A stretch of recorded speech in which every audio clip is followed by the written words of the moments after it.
This is deeply important for a company that's trying to produce a lot of orders and they can't see what's holding things up. This visibility is awesome. Okay, let's just talk for a second about the power of what this is for a second. Explain to me, like, okay, what was the goal here and what was in your mind really seductive about it?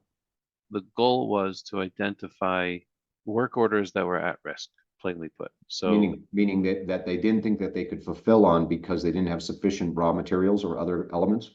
sufficient materials either to build or on order. So taking into account they have this 5 levels of priority based on level of risk. If we see that the production start date is or end date is required by a certain time and we won't have sufficient inventory to build this for this work order, then we want to report on that and highlight it so that we can get purchase orders in or build whatever we need ahead of time. So let me see if I can articulate, I think, what's happening here. We ultimately are in a sales order context when we're trying to satisfy a customer. Our sales orders have various lines on them. Those have linked work orders.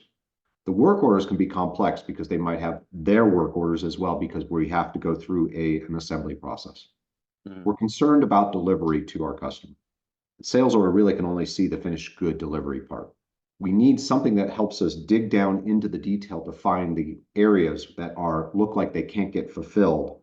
And thus we want to bubble that up, that visibility up to the level at the interpretation of the customer so that we can design action and things that we want to do. Furthermore, the client created 5 different priority levels for different rules for concerns, you could say, so that they could say the priority 1 concerns are more urgent than the priority 5 concerns, for which are different just situations depending on the level of the data.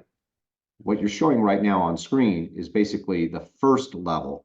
The fact that you have this indentation and everything could show that it's deeper, correct? Correct. Yeah, and actually the priorities I think we renamed and everything, so it actually makes a little more understood what they're looking at. You see here, these are what we used to call priority 1 through 5. So there's no stock on order, late risk, late, and again, these are more meaningful to the company, to the business, right? As they define these, due within 30 days or 30 plus days.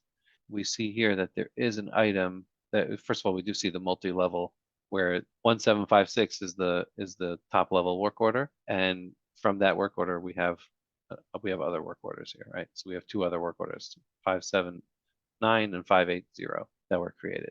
Aside from that, we have this item that's highlighted in red, which is the TH25 that you see is back ordered, and that's a stock item. That item itself is required for the build, and being that it's back ordered and there's no PO and there's no expected receipt date, that poses an issue. And that puts this one at the risk of no stock on order. Okay, let's start right here. First, it looks like you're using a striping thing just so the visibility is there, correct? Correct, yeah. Okay, now when you said all of these are sitting in the no stock on order concern. Correct. By default, there's a multi-select actually. So these 2 top priorities show by default when you first enter this application. Okay, so we're using some color to see that, and we're using a little bit of striping to help us see because we got a lot of data. Okay, so this is a pretty good item here. We need 10 for the one that's red. We have 4 committed, 6 back ordered. We're in trouble, and we have nothing on order.